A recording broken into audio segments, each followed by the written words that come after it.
উপজেলা পরিষদের সকল পদের নির্বাচন স্থগিত করলাম। সুপ্রিয় দর্শক, গ্রামের কাগজে আপনাদেরকে সবাইকে স্বাগত জানাচ্ছি। আমি এই মুহূর্তে আছি যশোর নির্বাচন অফিসে। আর কিছুক্ষণ আগে আমরা একটা কপি পেয়েছি, সেখানে বলা হয়েছে যে আগামী 29শে মে যশোর সদর উপজেলা নির্বাচনের যে ভোট গ্রহণের দিন ধার্য করা হয়েছিল সেটা স্থগিত করা হয়েছে। সেটার সর্বশেষ খবর আপনাদেরকে জানানোর জন্য আমি এই মুহূর্তে দাঁড়িয়ে আছি যশোর নির্বাচন অফিসে। চেষ্টা করব যে কেন ভোট স্থগিত ঘোষণা করা হয়।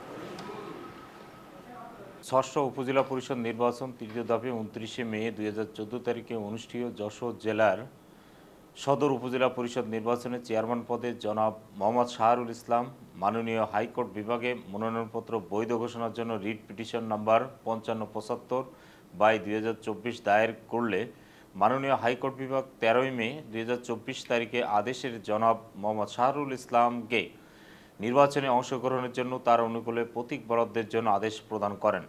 পরবর্তীতে মাননীয় হাইকোর্টের উক্ত আদেশের বিরুদ্ধে মাননীয় নির্বাচন কমিশন মাননীয় আপিল বিভাগের সিপিএল নাম্বার 1713/2024 দায়ের করলে 20 মে 2024 তারিখে আদেশে নো অর্ডার প্রদান করা হয়।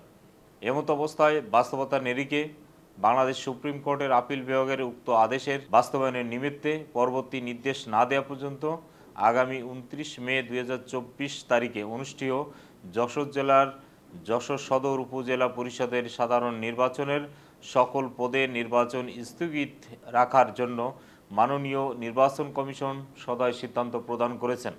তৎপ্রেক্ষিতে আমি মোহাম্মদ আব্দুর রশিদ, অতিরিক্ত জেলা নির্বাচন অফিসার যশোর ও রিটার্নিং অফিসার যশোর সদর উপজেলা পরিষদ নির্বাচন 2024-এর উপজেলা পরিষদের সকল পদের নির্বাচন স্থগিত করলাম।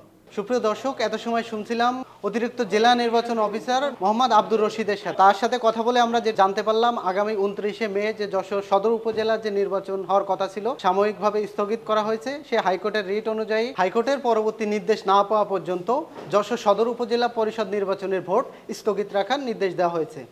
যশোর নির্বাচন কমিশনার অফিস থেকে খায়রুজ্জামান আকাশ, গ্রামের কাগজ।